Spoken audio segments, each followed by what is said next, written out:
Now, a story of how a foster care alum turned Miss Bardstown pageant queen is using her platform to advocate for foster care reform in Kentucky. Wildcat News reporter Laurel Swans is here to tell us more.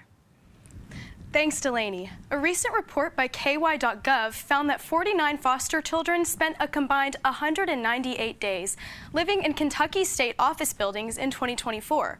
This shortage of suitable foster care homes was just one of the issues Ariana Rodriguez highlighted last Tuesday night in Worsham Cinema at the Gatton Student Center. She brought together legislators, fellow Miss America title holders, and foster care alumni for the Luckiest Benefit, an event designed to raise awareness about the shortcomings of Kentucky's foster care system.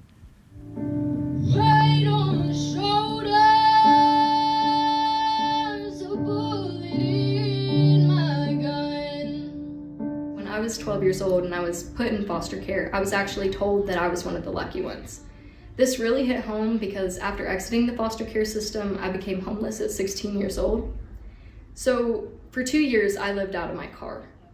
It should not be the case that that's considered lucky. When I came to college, I knew that I wanted to start an organization to help support those youth who have went through the same situations that I once did. The Lucky Ones Foundation is a nonprofit that is dedicated to providing support and resources to transition-age children in the southern bluegrass region of Kentucky. Today, we're hosting the first ever Luckiest Benefit. We have a whole bunch of stuff lined up, from performances,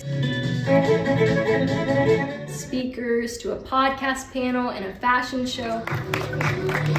I went into foster care at 16 and I aged out at 19. I stayed longer to be with my siblings. I didn't want to be separated from them.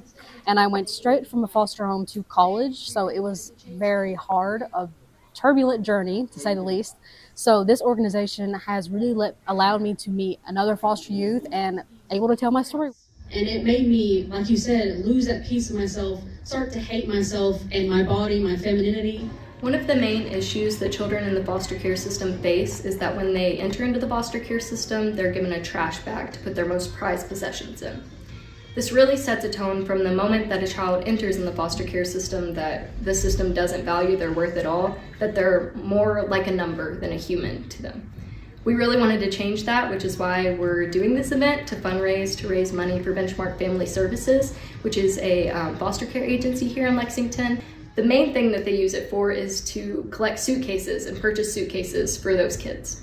Because of you and everyone in this room, more foster care children will receive the love, care, and stability that they so desperately need. The foster care system is something that could happen to anyone. Children go into the foster care system for a variety of reasons, and it truly could happen to you or your kids. I want people to know that they should be passionate about this issue because the generation that comes after us is dependent on it. This all was a dream one day, and I can't believe that it's reality now. I couldn't tell you how many times I stood in front of the mirror and said, you know, I won't be another statistic. And to stand here being a student at the University of Kentucky, you know, only 3% of kids who have experience within the foster care system graduate with a bachelor's degree. These are opportunities that I never thought were possible. Being here, having this event, was something that I never thought was possible. And this means the world to me. The Luckiest Benefit raised over $2,800 in ticket sales and donations for foster youth in Kentucky.